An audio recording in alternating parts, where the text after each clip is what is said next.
Oh, I just really recorded a 7 minute video with no audio. I'm about to crash out, man. Anyway, I'm about to just repeat what I said 10 minutes ago, all again. Like, fuck. Anyway, today's trade, I want I won the trade, but I had a new approach. I use new risk management. So this trade was on ES, so instead of trading NQ today, I traded ES, but I still was using both charts as reasons to take trades, is both like my confluences. Like for example, I was looking at Nasdaq. Oh, anyway, I'll get to that. Let me start where I was looking at in the pre-market. So anyway, pre-market, there was up here, and I was expecting like the past few like couple days for this high time frame liquidity down here to get taken out on both charts, in which it did. So my plan going into the trade was I was waiting for this liquidity to get taken out and possibly in reverse, which it did for a little bit, but I kind of fell back down. But anyway, I was waiting for it to reverse off that liquidity sweep and looking for an entry. That was my plan going into the market. And that's something I didn't do the past couple of days. The past few days I've been trading, I just been letting the market play out and taking a trade based off of it instead of having an actual plan on what I wanted to do pre-market. So I was kind of forcing a trade rather than having the trade come to me. So anyway, we had this high time frame liquidity sweep on both charts. Um, I marked out the levels up here, and uh, if we look, there was news at 7:30, which made the chart drop down a lot, and we also had news at um 9, 9 I think, and it made the chart drop down below this high time frame liquidity that I marked out.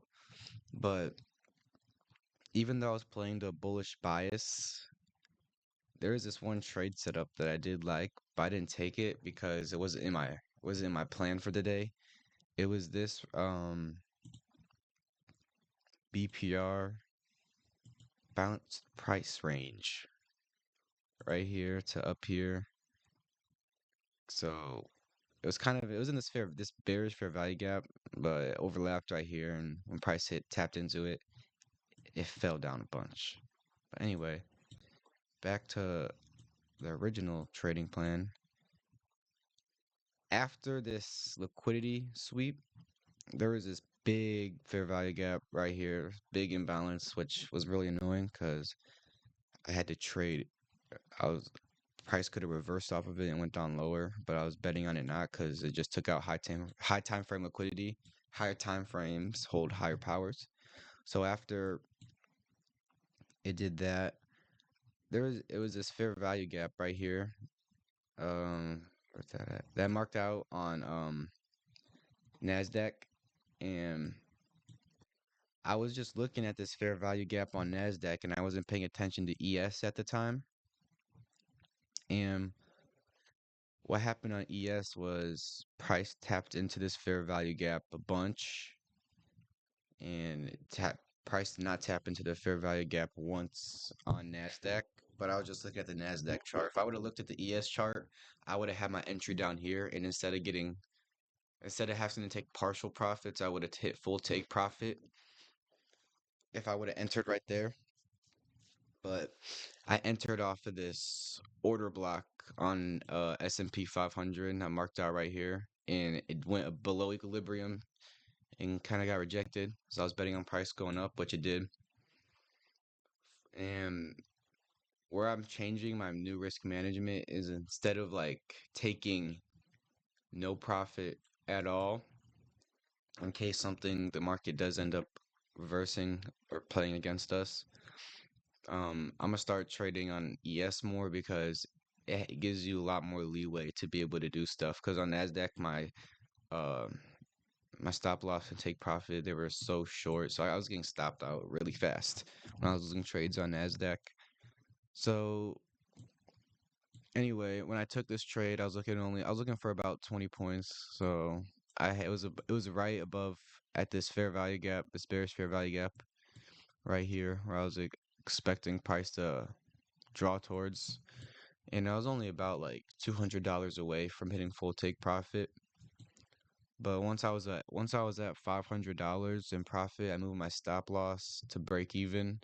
And once I got to about like 700, 750 in profit, I moved my stop loss to above this consolidation, uh, or right below the consolidation right here is where I got stopped out at. That's where I moved my stop loss in case the market did reverse. So I did take partial profit, which was way better than it reversing and getting no profit, which ended up happening.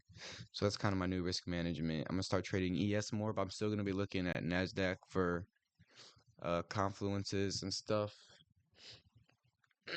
So this trade was about $300 in profit. I got out of some drawdown in my trading combine. Still $750 of drawdown left before my count gets taken, but hopefully it doesn't come to that.